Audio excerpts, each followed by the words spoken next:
So good morning, everybody. Yeah.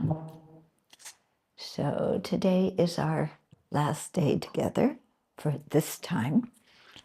Yeah. I've been very impressed with people here and your enthusiasm for the Dharma. It's really nice. And your willingness to ask questions, because it's very important to think about the teachings and and when you think about something, then naturally questions come up. Yeah. When you don't think about it, then no questions come. Yeah. And then some people are very shy about asking questions. Like, oh, if I ask questions, people will think I'm stupid. Actually, in Buddhism, if you ask questions, teachers think, oh, that's good. You've been thinking about the teachings. Yeah. So thank you for all of that. I was thinking last night a little bit more about this whole issue of if you know more than other people about a particular field, then you must be arrogant. No, because that would mean His Holiness Dalai Lama is arrogant. Yeah, because he knows more than other people. It would mean all the lineage lamas were arrogant, or the Buddha was arrogant. Okay, so knowing more than somebody else in a particular field is not it does not pervade that you are arrogant. Okay, arrogance can arise, but not always. Okay. So it depends on the state of your mind. Usually, my observation is that the people who feel kind of insecure or lack self-confidence, they're the people who get arrogant when they know something, because the arrogance masks, hides the lack of self-confidence. Yeah, because they're trying to impress others, and then when others think they're good, then maybe they think that they're okay. But that usually doesn't, that's not how to gain self-confidence. Yeah. The people who know more than others in a particular field, who are not arrogant, yeah, they realize that whatever they know came from other people. It wasn't their own invention. Yeah. And that's the truth, isn't it? Everything we know is because of the kindness of other people. It's not because we were born so wise or smart or whatever. We were born just, bleh, yeah, cry, pee, poo, that's all we did as babies. Yeah. So everything we learned, just, even how to walk, how to talk, things that we do every day that we don't think about, all of this came from other people.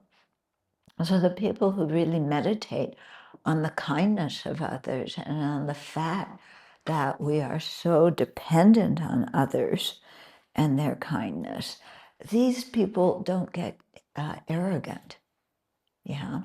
And so that's why you see, the great masters, that's how they've meditated on. And for example, the masters who really generate bodhicitta, they don't go around, oh, I have love and compassion for everybody. I'm on the way to enlightenment. Yeah. And, here's the offering bowl. You can put your donations here. That's,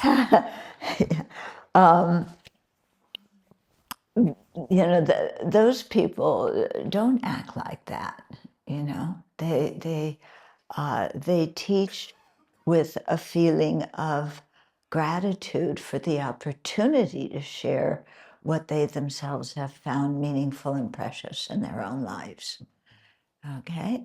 And, if you know more about plumbing or electricity or rocket science than anybody else, that's wonderful. Use your skill to benefit society.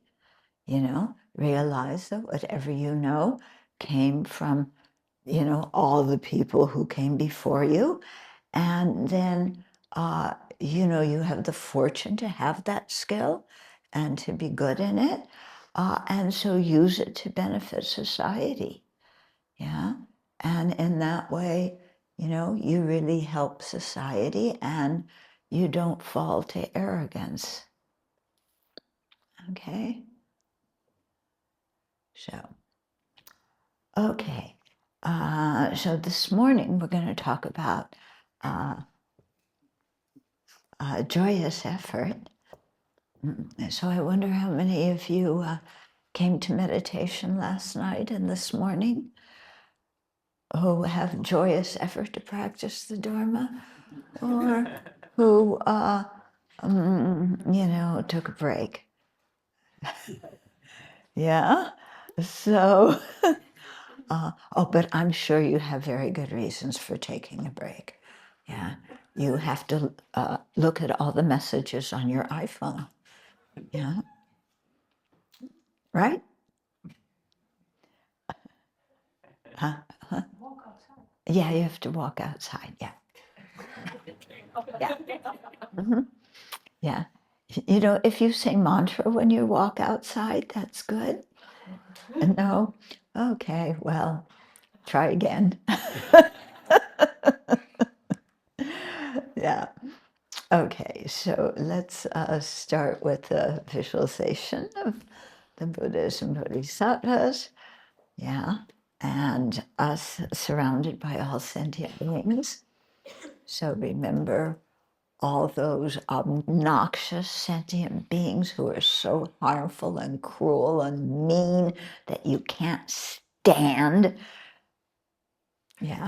are in front of you, between you and the Buddha, meaning that you have to cultivate fortitude, and you have to see their kindness and see that they want to be happy and avoid suffering as much as you do. Yeah, because we can't connect with the Buddha as long as we hold a lot of hatred for sentient beings. And to remember that those sentient beings, each and every one of them, is a future Buddha. They have that potential.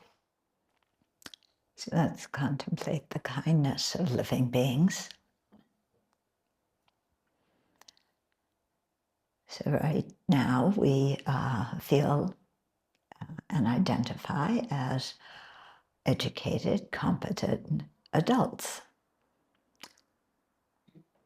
But when we were born, we weren't educated, competent, or adults. We were helpless babies, completely dependent on others who feed us, to cover us when we're cold, to remove the cover when we're hot. We depended on others just to turn us over in the crib.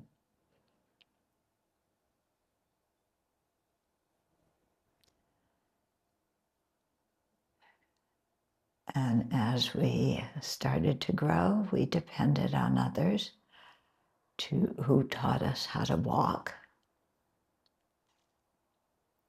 who taught us how to move our mouth to make the various sounds of our native tongue.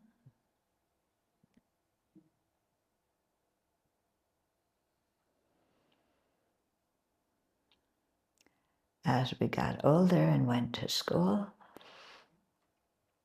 we received benefit from many teachers, learning to read and write, and so many skills that we use daily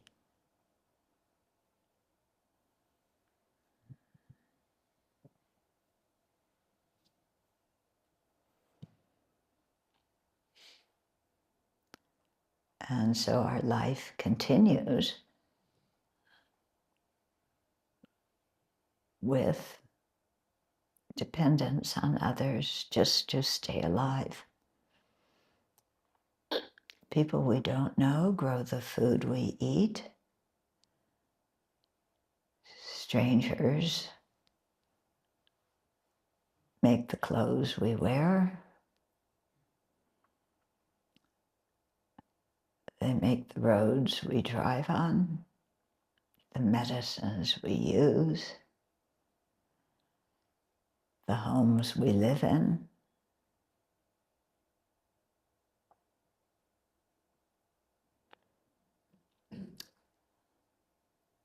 So without other living beings and their efforts, it's impossible for us to stay alive. So really let that sink in, and have a sense of appreciation and gratitude for the efforts of all these people, so many that we don't even know them, upon whom we have depended and will continue to depend to stay alive, to practice the Dharma. And with awareness of our fortune at having met the Buddha's Dharma teachings, having the opportunity to hear the teachings, study them, practice them, all those opportunities coming due to the kindness of others.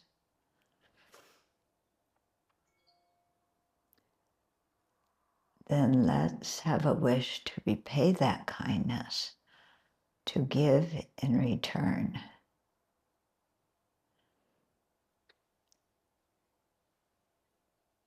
And seeing that attaining the state of full awakening is the best way to really be of benefit to others, then we generate the bodhicitta motivation for that. So it's true, isn't it, how dependent we are on others, and how much we take their kindness for granted. And when they go on strike or whatever, we criticize them. But they're the people who have been kind to us, upon whose efforts at the factories, on the farms, and so on, we depend on that. Why did we criticize them? We would probably do the same.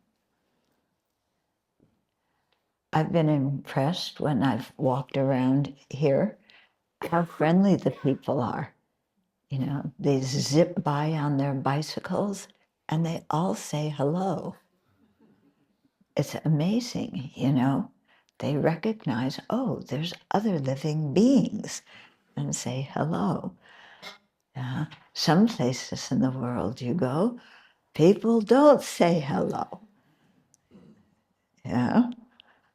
And, you know, they kind of walk around as if other people on the street are just objects to get around in order to get to their destination. So when we really think about the kindness of others, I think it helps to us to heal a lot of things from the past, because it isn't just the kindness of our friends and, you know, family, and it's also the kindness of strangers. So it makes us more aware of the people who collect the garbage, the people who do the road work, the people who repair the electric lines after a windstorm. Yeah. And to slow down in our lives and stop and say thank you to them. Yeah. Now the question comes, but what about the people who harm me and who harm others? They're mean, they're nasty, I hate them, go to hell. That's how we usually are, right?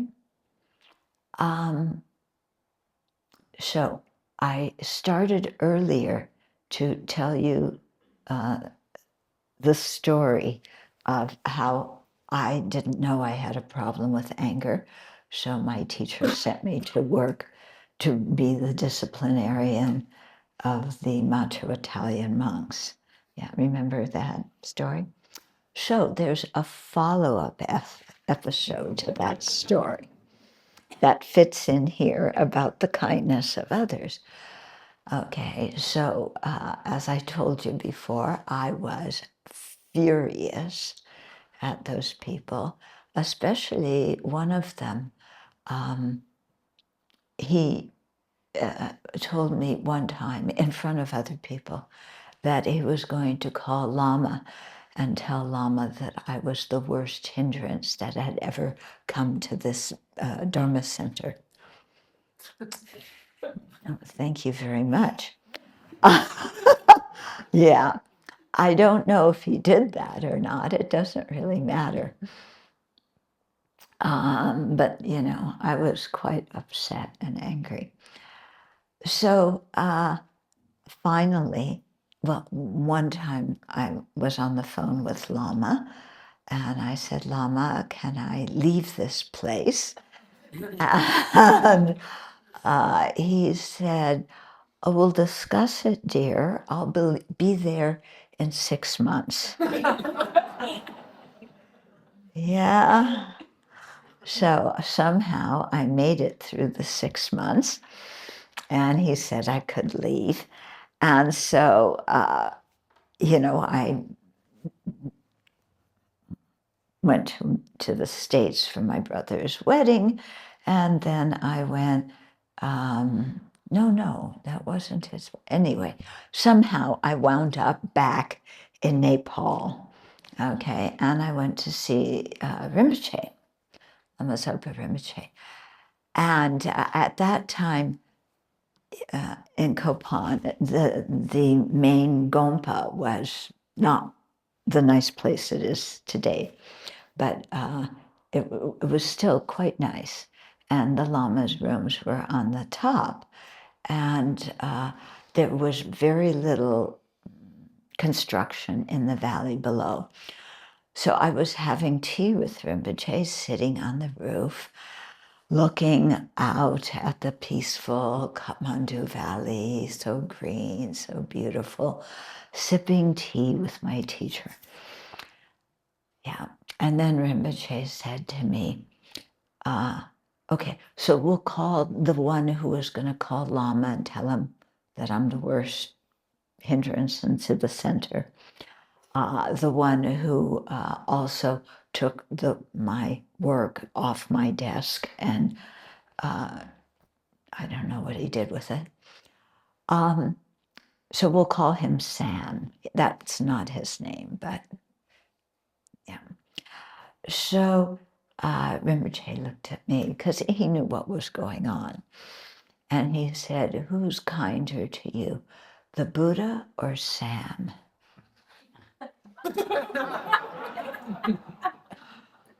Oh, did I hear that correctly?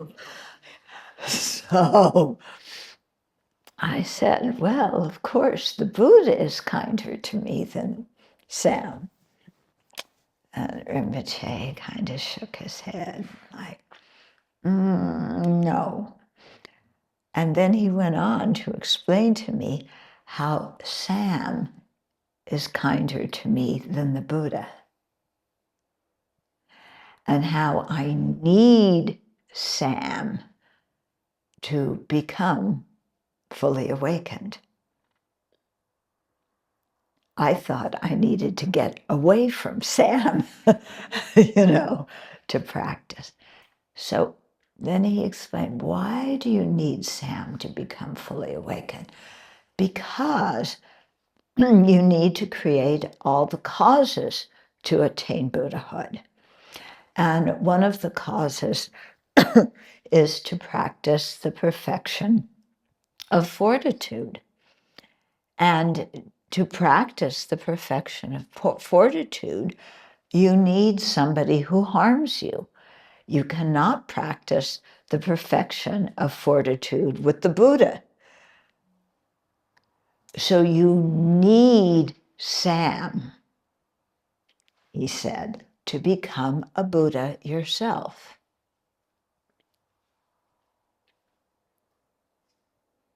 That wasn't exactly what I was hoping to hear, having tea with Rinpoche. What I hoped for was a little sympathy. You know, like, I know Sam is a difficult person. Many people tell me he's like that. And I know that you tried so hard to do a good job. And I'm really glad that you did that. You offered so much. And you also tolerated Sam. You know, you really very good practitioner. That's what I wanted to hear. That's not what Rinpoche said. So that was my koan, so to speak. Yeah, to go back and contemplate why Sam is kinder to me than the Buddha. Okay, and how important it is to cultivate the perfection of fortitude, which you can only, you know, do the practice of the perfections after you've generated bodhicitta. Yeah. And to generate bodhicitta, you have to have equal-hearted love and compassion for each and every sentient being, omitting none. Because if we leave out one, then we have not generated bodhicitta. So we cannot practice the perfections. So we cannot cultivate the causes for awakening. So we cannot attain Buddhahood.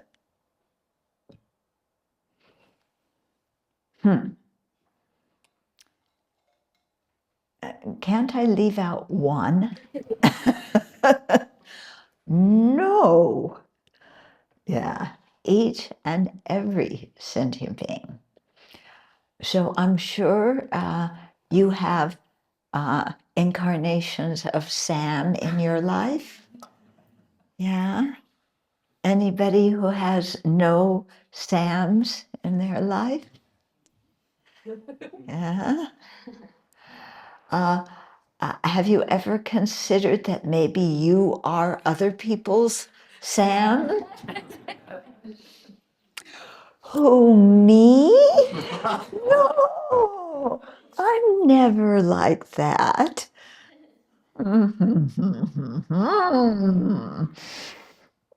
Yeah. So, yes, I'm sure to some people we are their Sam. Yeah.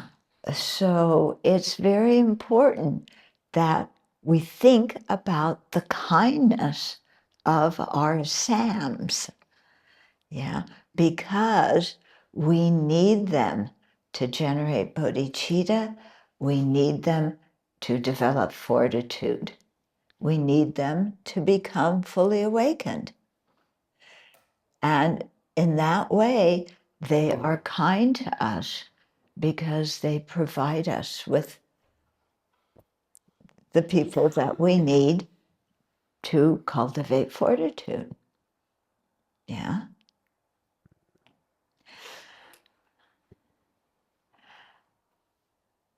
So, you know, they say that the great bodhisattvas, you know, and we are all bodhisattvas, bodhisattva wannabes, right? We want to be bodhisattvas. So the great bodhisattvas, yeah, when they meet an obnoxious person who isn't an obnoxious person, yeah, the person is not obnoxious. They do obnoxious actions. Okay, so when they meet somebody like that, yeah, they say, oh, good, now I can practice fortitude. Yeah. The great bodhisattvas, when they meet a beggar or a homeless person sitting on the streets, say, oh, good, now I can practice generosity. Yeah. Because we need these people to cultivate the virtues that will lead us to full awakening. Yeah. So we need, dare I say his name again? I won't. We need the dear leader of America, and we need the dear leader of Russia. Yeah. And we need the dear leader of Hamas, and we need the dear leader of Israel. Yeah. We need these people, yeah, to cultivate fortitude, to cultivate, you know, compassion for them. Mm-hmm. Yeah. Okay, so as much as people, you know, tell me you shouldn't talk about politics, yeah, I'm not, again, I'm repeating, I'm not talking about politics. I'm talking about ethical conduct, okay?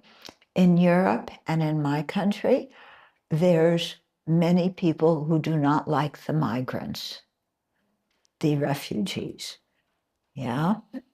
We want them out of our countries. They should go back to where they came from, put them in detention centers, deport them to somewhere else, get rid of these people. But these are the people that we depend on for our food, yeah? Who works out in the hot sun in the summer to pick the crops? Yeah, it's the migrants. Who works in these horrible places? And by the way, I am a vegetarian, so this doesn't concern me particularly.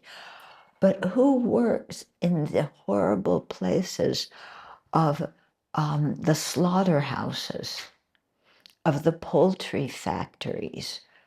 Yeah, who are killing chickens, slicing them up, packaging them very nicely so that they appear in your supermarket. Yeah. And you don't have to slaughter them yourselves if you eat chicken or meat or beef or whatever. Okay. Who are the people who do the construction work after tornadoes, after floods, after earthquakes? Yeah. Who are the people during COVID who stocked the grocery stores and were in constant contact with the public and often contracted COVID and died from it? Who were the people who were the home health care aides for elderly people, maybe your grandparents or your parents, or who worked in the hospital taking care of friends and relatives or even if you were hospitalized for COVID. Yeah, these are the migrants. Yeah, these are the people who have the lowest paying jobs, who are used often by people in power as scapegoats. Yeah, because if you can point to a common enemy, you unify the populace. But these are the people who, are just like us and who we owe our lives to. Yeah, we should be welcoming them. We should be caring for them. Yeah. Yeah, you may not have the feeling for immigrants and refugees like we do in the US, where so many of our ancestors, well, except for the Native Americans, everybody was an immigrant at one time. Everybody's family was an immigrant. Yeah. I really feel that closely because my grandparents came as refugees to America. Yeah.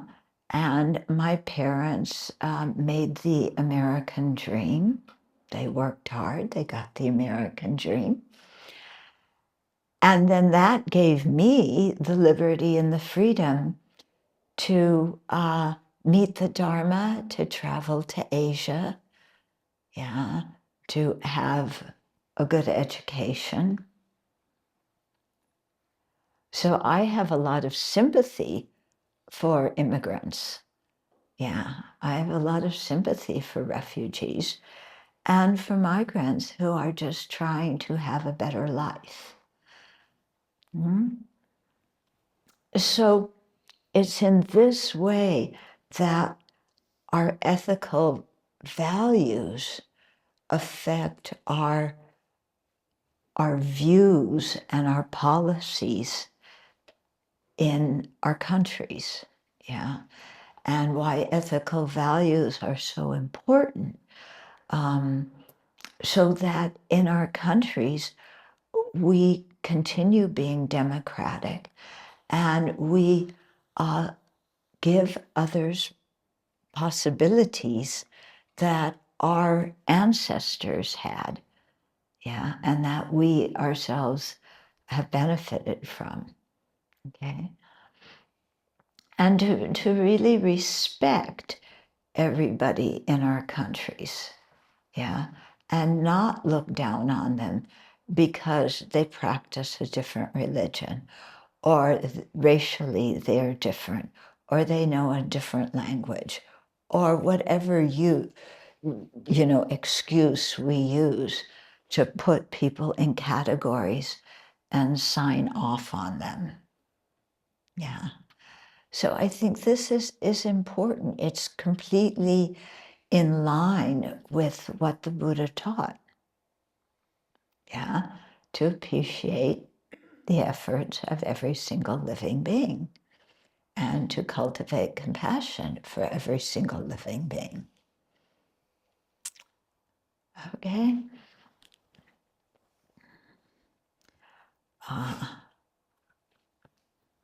Okay. So now we'll go on. That's the tail end of fortitude. Yeah. I mean, because really it applies to everybody. Yeah. Compassion applies to everybody, not just to the people who we like, who agree with our opinions, who praise us. It applies to everybody. Okay. And my computer is not a sentient being, so my anger is justified. No, let's see, it might behave today. No, I am very much, I hold gratitude for the people who make computers. Yeah, because, so much of my work depends on computers, so much of what I do. Yeah. So I don't know all those people who create Apple computers. By the way, the usual computers I use are not Apple, but I use Microsoft, and I had the opportunity earlier on this trip, just a few weeks ago, to give a talk at Microsoft. And I thought, oh, it was one way maybe to repay a little bit of the kindness of those people who developed the programs that I use. Yeah. And in the past, I've had the opportunity to give a couple of talks at Google. Yeah. And again, I see it as an opportunity to repay the kindness of other people upon whose efforts I depend. Okay. So if we appreciate the efforts of the people like that, certainly, to appreciate the efforts of all the lineage teachers from the Buddha down to our own teachers. Yeah. And the efforts of the people who went to India to learn the teachings directly, to bring the scriptures back. Yeah, we hear about the famous people. We hear about Sangharakshita and Guru Rinpoche, yeah, Padmasambhava.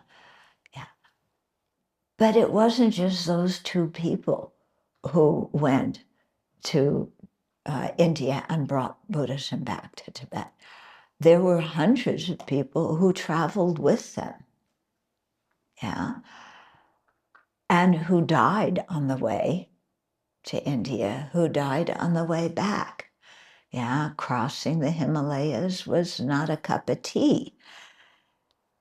Yeah, and similar from China, we hear Xuanzang and we hear about I Ching, but there were so many people who crossed the Gobi Desert, who crossed the Karakoram Mountains to get to India, and then to carry the scriptures back to their own lands.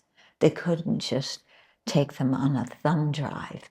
They had all these scriptures, on backpacks that they're carrying. And to really appreciate the heritage that we have received from the people who came before us, and the opportunity that they have given us. So the perfection of joyous effort. So I'm taking this also out of His Holiness's book, Courageous Compassion. Yeah. Okay.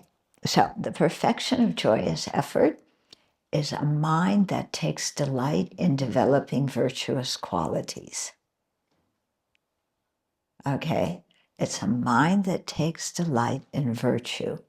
So it isn't ordinary effort.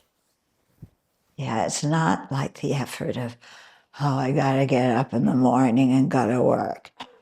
I gotta clean the house. I gotta do the laundry. It isn't that effort. We can transform that effort into joyous effort as we change our motivation.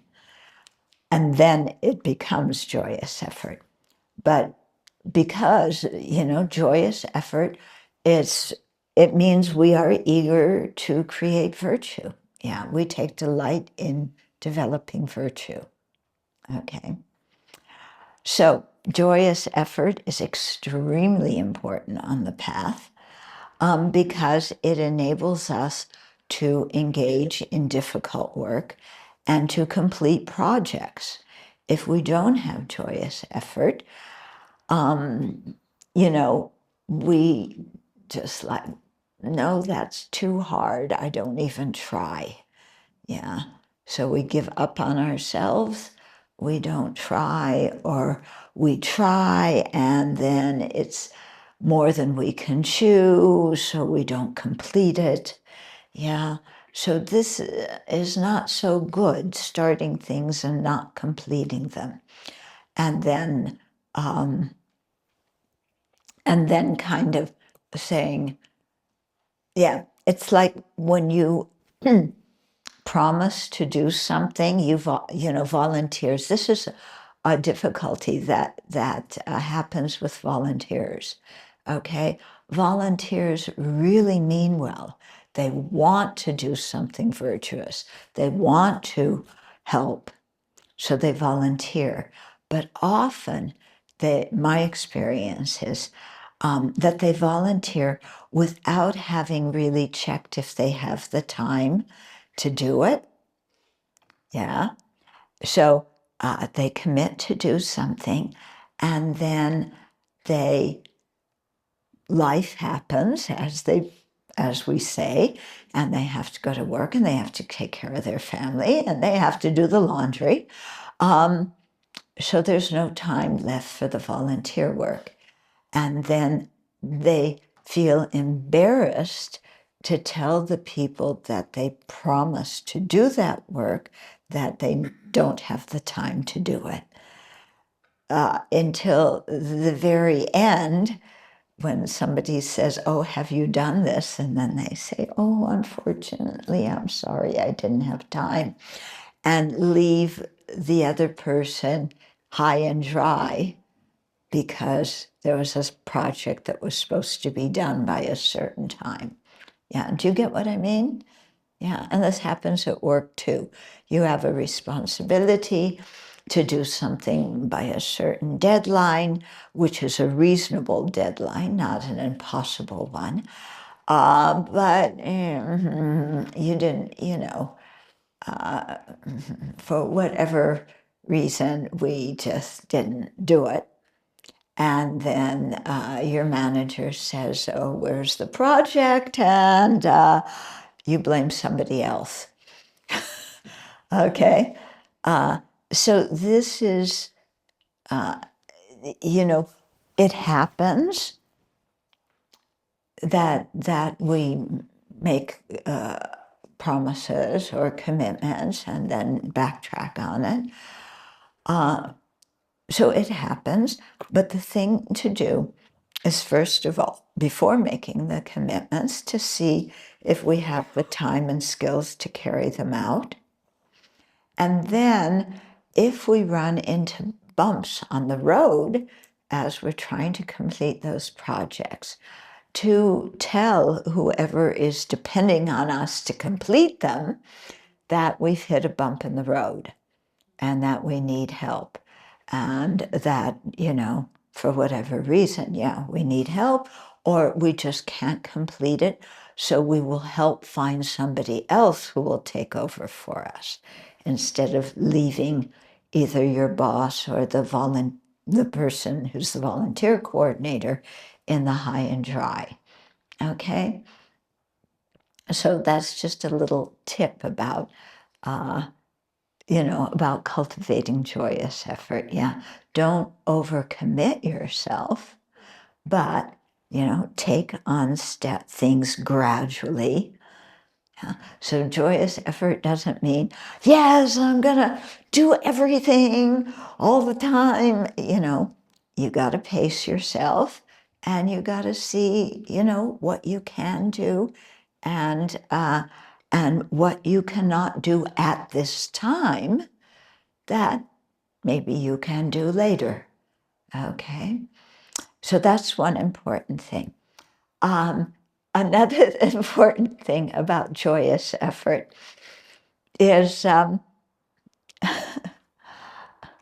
you may have a lot of joyous effort, but it doesn't mean that you enforce your joyous effort on other people. Okay? So at the Abbey, we at the end of retreats and things like that, we often do skits. And we do skits, little plays that we make up to laugh at ourselves and our own foibles. So there was one nun who, has lots of joyous effort that isn't always the joyous effort for creating virtue, but it's definitely the joyous effort to get this job done. Yeah. So she realized, she had awareness that she was like that. So in the skit, she played herself, and she was Sergeant Joyous Effort. Yeah, Sergeant Joy was her first name, S, middle and effort, initial, effort. Okay. So she had her uniform with her name tags, that Sergeant Joy S. Effort. And she enacted, what she was doing. And it's like, okay, everybody, we're going to the forest. You take the chainsaw, you take the regular saw, you teach the volunteers how safety. Yeah. And you've got to come back with, 3 cords of wood by 3 o'clock. You know, and okay, but you tell me you can't go out to the forest, so you peel apples because we're making applesauce. Yeah, because in the autumn we make applesauce. Yeah, so you peel apples, and you over there, you vacuum the floor, and you mop the floor, and you do this, and you do that. And she had us all roaring with laughter because that's the way she was. Exaggerated because she was playing it in a skit, so it was exaggerated and it was hilarious. And it was really delightful to see that she saw that in herself and that she could make fun of how she was. Okay, so that's, joyous effort doesn't mean we're pushing everybody to do things. Okay, you over there, do you do the practice of Nune? Do you know that practice? Yeah, it's a Chenrezig practice, 2 days. Yeah, and both days you take the 8 Mahayana precepts. The first day you eat lunch and you can drink. The second day, nothing. Not even a sip of water. Yeah. And then you break the fast on the morning of the third day. So, you could become a joyous effort for, okay, I want you to do 10 nunes, start tomorrow. you know, and and I want you to finish your 100,000 prostrations by next Wednesday. you know, so joyous effort doesn't mean that we put this on other people.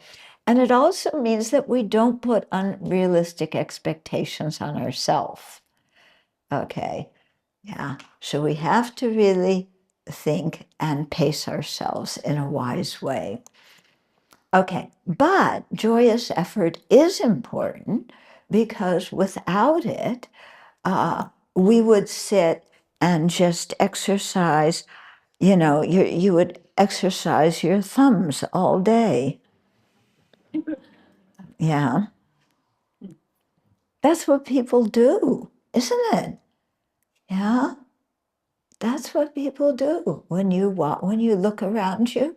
What I mean, I heard here there's a law about looking at your smartphone while you're riding a bicycle. That is an excellent law. In Singapore, there isn't that law. We saw people riding bicycles, reading their smartphones at the same time. Yeah, people crossing the street. New York City, Manhattan, you just walk out in the middle of the street like this. Traffic in Manhattan is like, yeah. So, without some joyous effort to create virtue, we would just sit and, what do you eat for snacks? Those waffles, those caramel waffles? Yeah, those. What else do you eat for snacks? What? Apple cake. Oh, that sounds good. Yeah. Maybe chocolate too? Yeah. Easter eggs.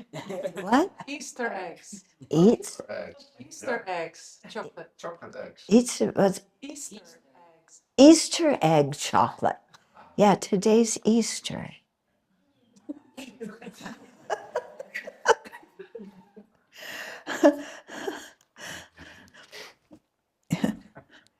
Yeah, eggs are really expensive in the US now because of the whole tariff thing. So one man said, forget Easter eggs. I'm going to color potatoes this year. Yeah. So, yeah, Easter eggs. Yeah. So, otherwise we would just sit and do that and watch Netflix. Do you have Netflix here? Yeah, watch Netflix. Yeah. Okay. So, joyous effort enables us to engage in difficult work, to engage in sustained Dharma practice, and to bring our Dharma practice to fruition, not to give up halfway or even a quarter of the way. Okay. Now, the thing is, why shouldn't we give up? It's because if we continue to practice, as they say, practice makes perfect. Yeah. If we continue to do what we're able to do now, yeah, then we will develop the skill to be able to do what we aren't able to do now. Okay. It's like learning to read and write. At the beginning, we have to start with identifying the letters. Yeah. If you're just trying to learn the letters and you expect yourself to know calculus, that's a little bit unrealistic. But if you learn the letters and you learn the numbers and you learn 2 plus 2 and you continue on, gradually you will learn calculus.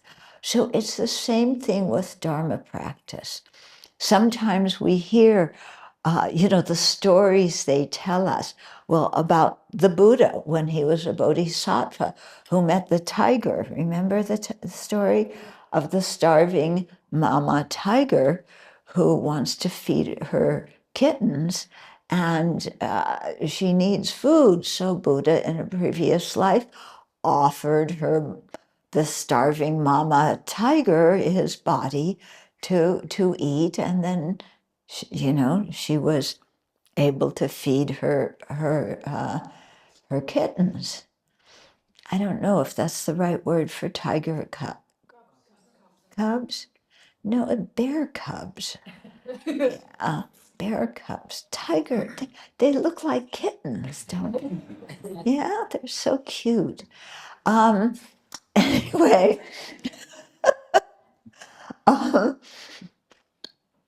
Yeah. So then we think, oh no, that means I have to offer my body.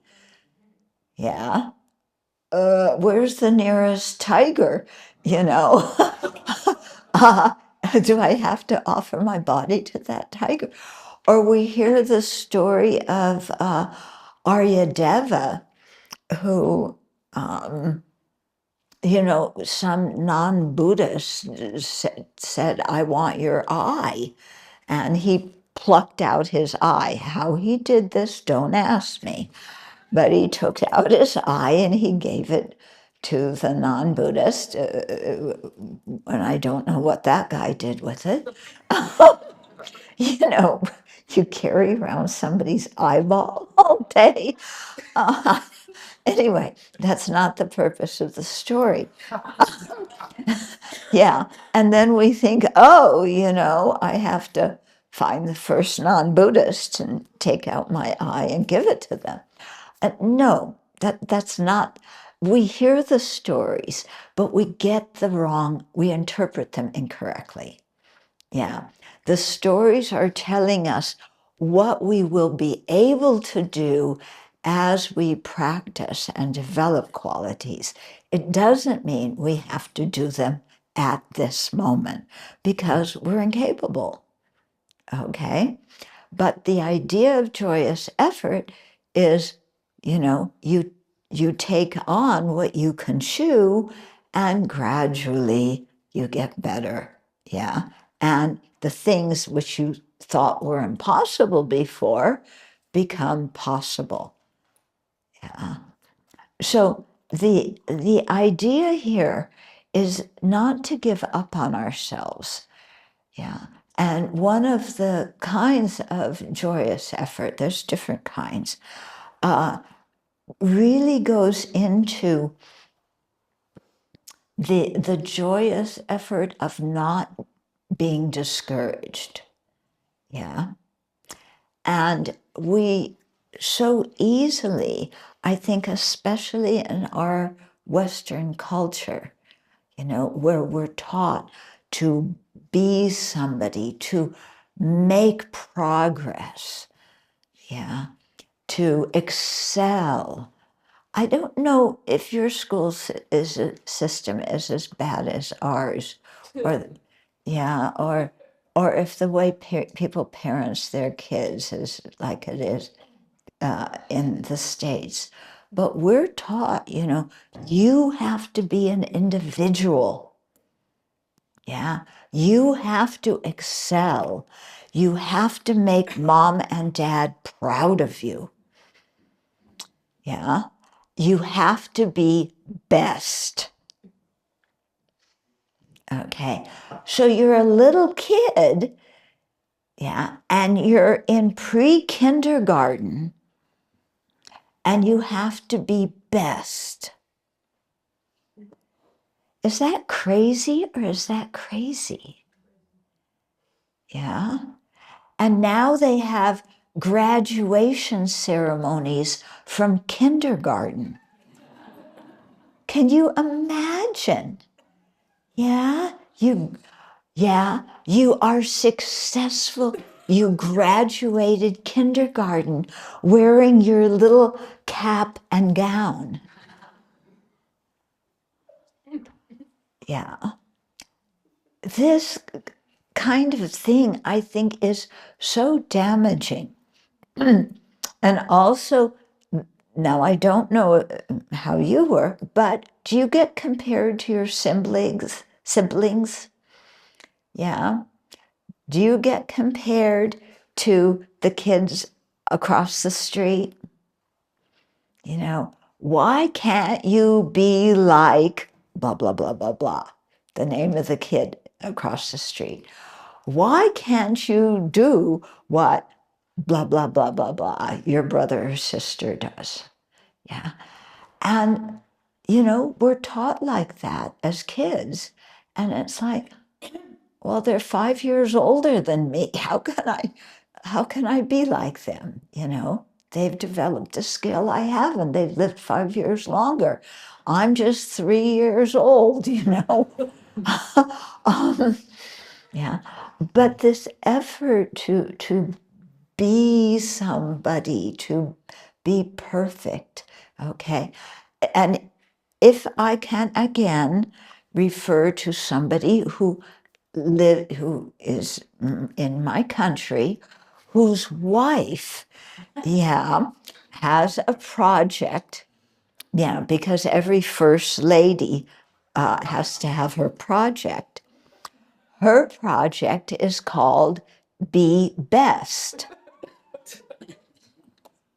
Yeah. So she's telling every kid, you have to be best. Okay. Now, in any group, How many people are the best? One. Yeah, there's only one person that's the best. Yeah, it's only one person who's the prima donna or who's first violinist or whatever it is. Yeah, there's only one. Everybody else just isn't good enough to be best. But this way of bringing up children that we internalize, yeah, puts an incredible amount of pressure on us, such that we compete with other people. So instead of cooperating with others, we compete because we need to be best. Yeah. This is not the meaning of how you practice joyous effort in Buddhism. Okay? We are not competing with our fellow people in the hall to who's going to attain shamatha, yeah, calm abiding serenity first. Yeah. Yeah. Have you? Have you?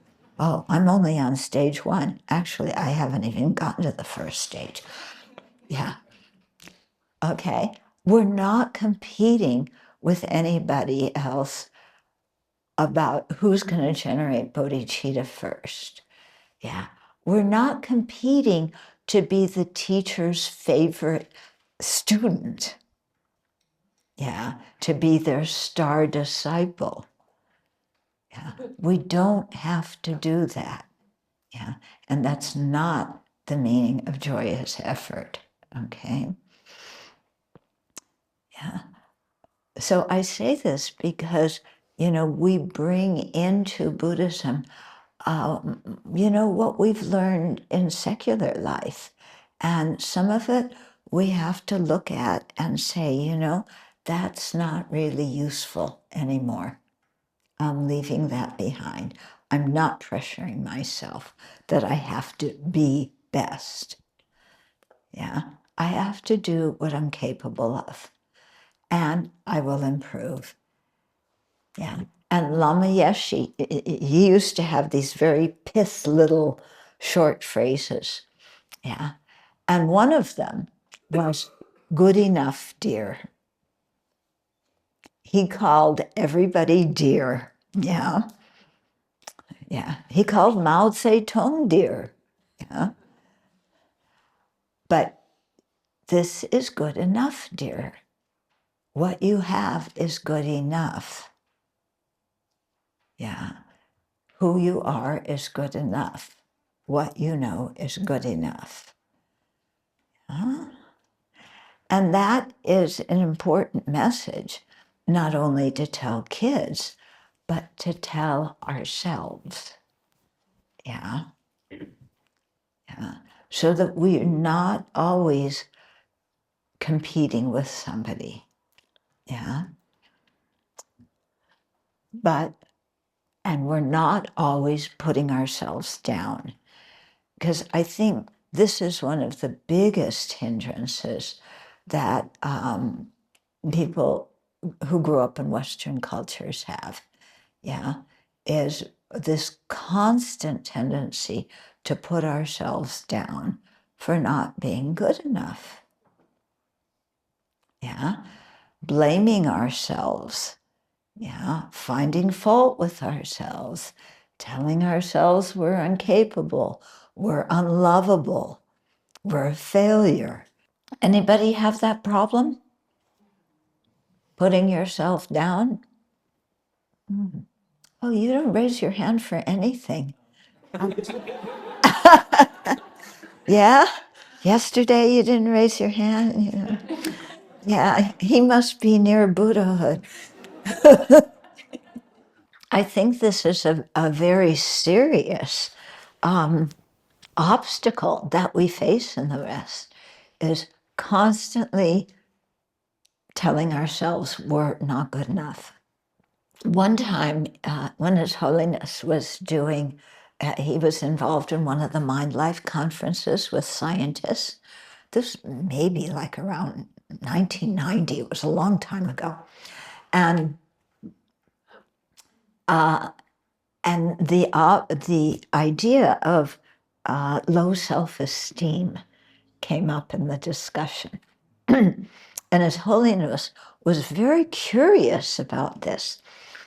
So the room was full of people who are PhDs, okay, these are the best scientists, great people, who are prominent in their field. Yeah. And His Holiness says, who has low self-esteem? And he looks around, and all these people raise their hands. Yeah. His Holiness says, but why? You're successful. People respect what you're doing. Why don't you believe in yourself? Yeah. And that started a whole discussion about Western culture and why we put ourselves down and disparage ourselves. And it brought up many, many ideas. Yeah. So one is the school system, like I just said. One was how our parents, want us to excel, and we have to be proud. They have to be proud of us.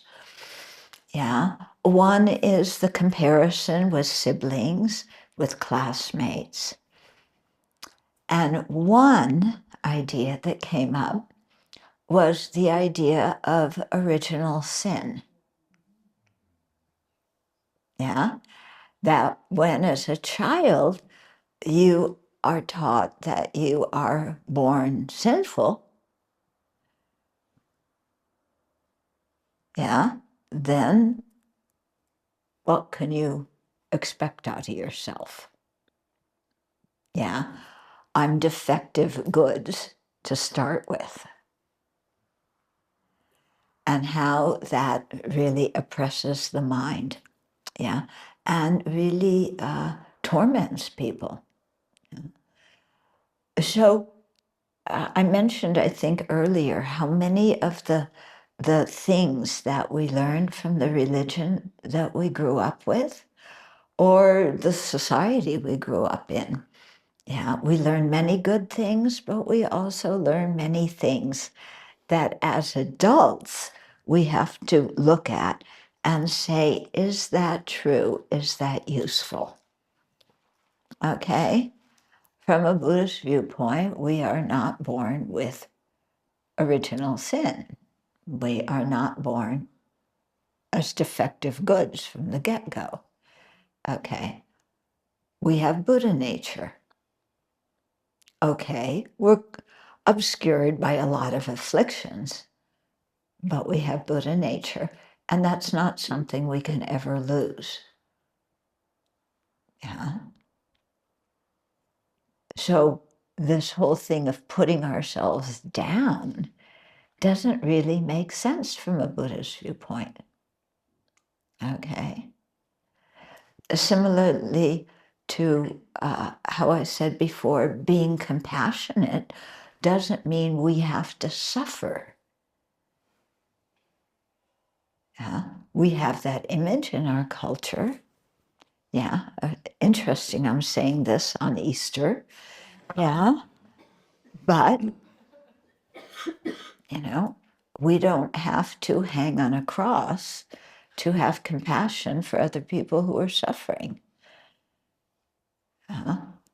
We can be happy and cheerful and kind people and have compassion. Okay? So there's some, cultural things that I think we have to identify and look at and remedy as we practice. Yeah, and that's important. At least that's what I've found in my own practice. Okay? Okay. So joyous effort enables our spiritual development to progress smoothly as we gradually gain realizations of the path. Key word, gradually. Yeah. We have to be willing to practice for a long time. Again, in our culture, we want to do everything quickly. You know, if we can click, click, click and get the information we want, push a button and, you know, out comes the food we want, you know, on a vending machine. We want everything quickly. So we want to accomplish the path quickly. And in some of the motivations we read, I will quickly, you know, quickly and more quickly. Now, you know what I'm talking about? Attain the full state of Buddhahood for the benefit of all sentient beings. Quickly and more quickly? Can we take away two quicklies? You know, and just kind of do it what I'm capable of. Yeah. Okay, so we shouldn't impute stuff like this on Buddhist practice. Yeah. Okay, but gradually as we practice, we improve. Okay, so there's a quote here from Chandrakirti, who said, all attainments follow after joyous effort. The cause, which is the cause of the two collections of merit and wisdom. Okay, so we need both merit and wisdom on the path, and joyous effort is how we accumulate them. Okay, so joyous effort takes delight in mental transformation, and the Bodhisattva's practices enable us to easily fulfill the two collections by having joyous effort. So joyous effort does not mean pushing ourselves. This is another thing we tend to do, yeah, is push ourselves. I should do more. I should be better. Yeah, push, push, push. Yeah, because I'm competing with other people. So-and-so, yeah, did the Vajrasattva retreat, 111,111 recitations of the long Vajrasattva mantra, and they did it in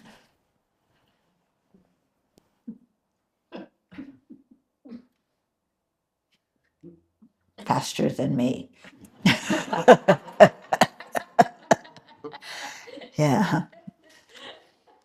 So I need to push. I need to be able to do it just like them and even 1 minute faster so that I'm the champion. Yeah? Somebody just broke the record for how fast you can do the 100-yard dash. Okay? And it was really cool. He said, yeah, it's nice to break the record, but I just enjoy running. I thought, that's a good attitude. You know, he enjoys what he does. Yeah, he doesn't need the accolades and the trophy and everything like that. Yeah. So to practice with that kind of idea, you know, and yeah, to be happy in our practice. We should be happy Dharma practitioners. Yeah. Yeah. Now that doesn't mean that you fail when you're a depressed Dharma practitioner. Yeah, because our mind goes up and down a lot, doesn't it? Hello. Does your mind go down sometime?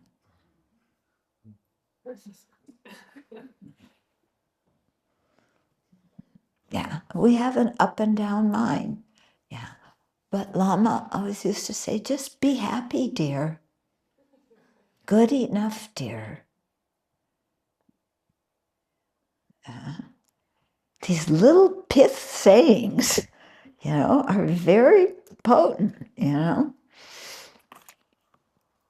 Okay, at initial stages of practice, your ability to practice is naturally weak, but with repeated practice, your capacity will increase. When it becomes strong, you will look back at your original state and see that what initially seemed almost impossible has now become possible, and you have accomplished what you did not think you could, says His Holiness. Your inner capabilities have grown through the passage of time because you made effort. Okay. Then he gives this example. At the beginning, engaging in just one practice on the method side of the path, let's say subduing your anger through the practice of fortitude, may seem almost inconceivable towards the SAMs, the multiple SAMs in your life. Practice fortitude. Okay. Let alone, that seems almost inconceivable, let alone doing a practice in which method and wisdom are combined by contemplating that you, your anger, the action of being angry, and the person you're angry at are all empty of inherent existence, but exist dependently. We can't even do the regular fortitude, yet alone meditate on all these things as being empty and dependent arising. However, as you joyfully put energy into cultivating one good quality, then another and another, you will eventually be able to do a practice of combined method and wisdom. Each new quality will increase your capacity, and because you remain steadfast and continue to practice, your progress will increase exponentially and realizations will automatically dawn. Okay? So it takes time to do that, doesn't it? Yeah, it takes time. But we're Westerners, educated Westerners. We want the quick path. Yeah, because I have a bucket list. Yeah, everything I have to do before I die. And attaining enlightenment is one of them. Yeah, I also want to go parasailing. I want to go to Omesan. And I want to do the Olympics. Yeah. So this enlightenment business, I want the fast path so I can do it quickly, cross it off my bucket list, and then go parasailing. Okay? Yeah. It's funny how we think, isn't it? So I want the fastest path. I want highest yoga tantra. Yes, that's the fast path, the quick path, enlightenment in this lifetime, soon complemented by a free trip to India to go parasailing off of Mount Everest. Yeah, if I can get to the top. Yeah. Yeah. So then, like we go, okay, highest yoga tantra. I got to go for an initiation. Yeah.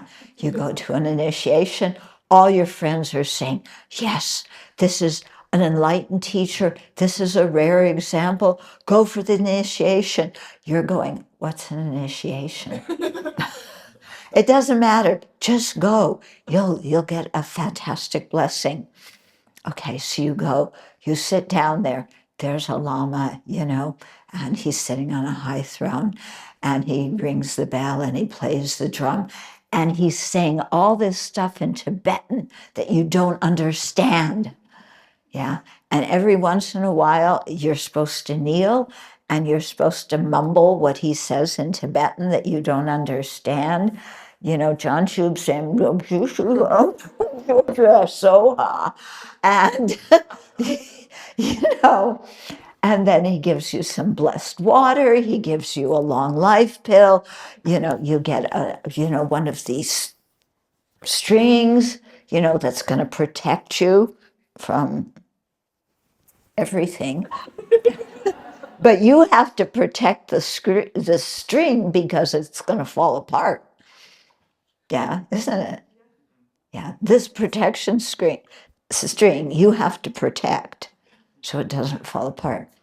Okay, so then you come out of it and you say, oh, I got an initiation. Now I can do the practice. And then that person usually, comes to somebody like me or, other people, and they say, how do I do the practice? And I say, what initiation did you take?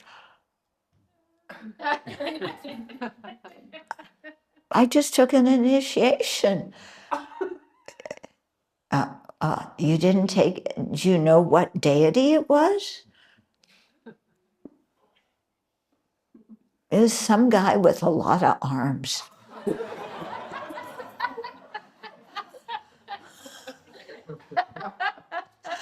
Yeah. And then I explained, well, to do the practice in highest caste tantra, you have to have taken the initiation, which means that you take the different precepts and commitments attached to it, just these vows and commitments.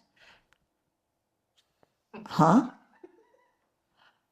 I took vows and commitments? What vows and commitments did I take? Do you remember taking them? Do you remember when the Lama said, now you're taking these precepts, pay attention?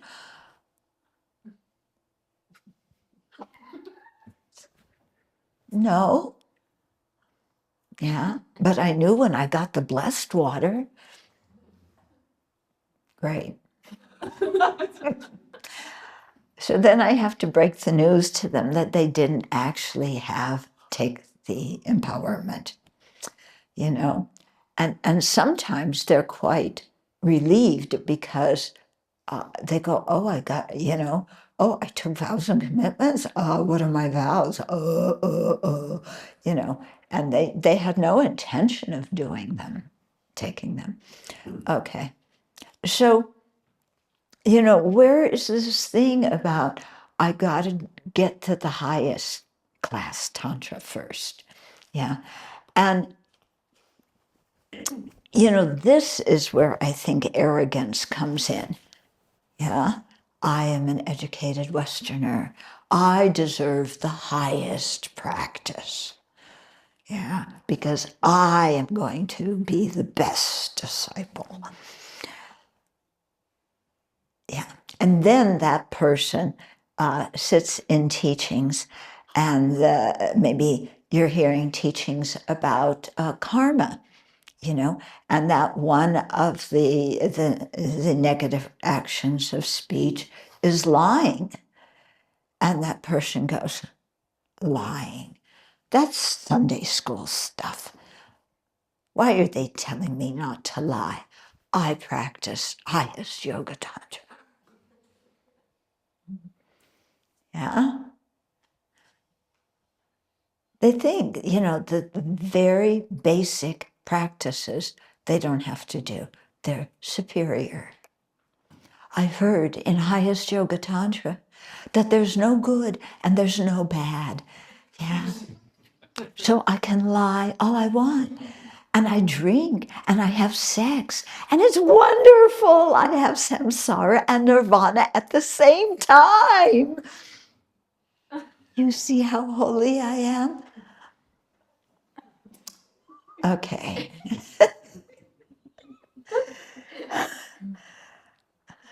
Okay. So we don't want to fall into that pitfall. Okay. Because we got to start at the beginning. Yeah. And these practices that we consider that we are above because they're Sunday school stuff, like don't lie and don't steal your siblings' toys. They're actually not that easy to abandon. Yeah? Is it easy not to lie? Not to exaggerate? Not to fudge? Yeah, is it easy to abandon harsh speech? Mm-mm.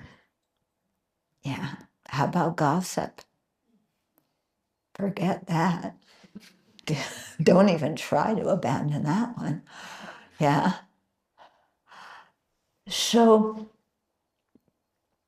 yeah, joyous effort doesn't mean that we push ourselves and think that we have to, do the highest thing that we are not capable of doing, and that we then develop all sorts of wrong conceptions about. Yeah. I love these people who say, I'm speaking facetiously, I practice highest tantra, so I drink, yeah, and I have sex. And it's holy sex. Yeah? Yes, I had sex with my teacher. You did what? Your teacher did what? Okay. And thus we have Buddhist, the scandals in Buddha Dharma. Yeah. And so it comes because on the side of the teacher, maybe they're not keeping their precepts so well. And on the side of innocent Westerners who are told that you will become a dakini and attain special blessing by having sex with the teacher, you don't know, and you just follow along with this kind of stuff until you feel exploited, and then the scandal starts. Okay, so stick with the foundation practice. Yeah, yes, we take highest yoga tantra if you want to, and do the best you can. But the purpose is to just put good imprints in your mind. Don't think that you can actually do the practice that's going to bring full awakening in this lifetime. If you have practiced for many lifetimes before and have a huge accumulation of merit and wisdom, yes, that can happen. But for most of us, we probably haven't. Yeah. Yeah, I think my previous life, I was probably a flea in Rinpoche's Shamdap. And he said some mantra and blew on me. And then, it made some good karma ripen. At the time, I died as a flea and, was reborn, able to meet the Dharma this lifetime. But, stick with it. I really think that we progress faster if we really build a very strong foundation. Yeah. And the teachers give us the example of, if you're going to build a Dharma center, yeah, you have to have a strong foundation before you build the walls and before you put on the roof. Yeah, if you don't have a strong foundation to your building and you start, thinking, oh, but I want to do the roof and the walls, it'll be so beautiful. It's going to crumble. So take time in your practice and make a very strong foundation, in ethical conduct, yeah, and bodhicitta and wisdom. Now, actually, yeah, for highest class Tantra, bodhicitta and wisdom are prerequisites, to at least having some, some bodhicitta, some idea of wisdom, to just plant the seeds in our minds so in future lives we can do the practice. But, they're already advanced practices, aren't they? Yeah, they're called the foundation practices. Is bodhicitta easy? It's not easy. Yeah. Is realization of emptiness easy? Well, yeah, my refrigerator's empty and my bank account's empty. Yes, I've realized emptiness. Yeah. Okay. So joyous effort is what enables us to get from where we are now to where we want to go. Yeah? Because we remain steadfast. We continue to practice through all the ups and through all the downs, through the times when practice seems easy, through the times when we're depressed. We just continue. And what I think, personally speaking, what gives me the energy to continue through the ups and downs, through all the Sams, yeah, that enter your life, what gives me, the energy to do that is that I think being a bodhisattva, I'm a bodhisattva wannabe, I'm very far from that. But when I think of, wow, being able to have compassion equally for every single sentient being, such that when Sams enter my life, I don't get angry. I have compassion. I can see them as empty of inherent existence. I can generate bodhicitta for their benefit. Yeah. I want to be like that. Yeah. I mean, think about it. Wouldn't it be nice never to get angry again? Yeah. Never to get jealous again. Never to get arrogant or greedy again. Wow. That must be really nice. I want to do that. Okay. For the benefit of sentient beings, not just for myself. And so the idea of bodhicitta, even though it's very far, the actualizing it is very far away, just the idea of that is what is going to make my life and lives, plural, meaningful. That keeps me going through the ups and downs, ups and downs, ups and downs. Okay? Because what is more meaningful in your life to do than generate bodhicitta? Yeah. What is more meaningful? They say in samsara, we've done everything before. We've been born as everything. We've done everything. Yeah. The only thing we haven't done is generated bodhicitta, realized emptiness. Yeah. So, and those are things that His Holiness is always encouraging us to do. And that even taking small steps towards that, it makes our life so meaningful. So let's do it through the ups and downs. Good weather, bad weather.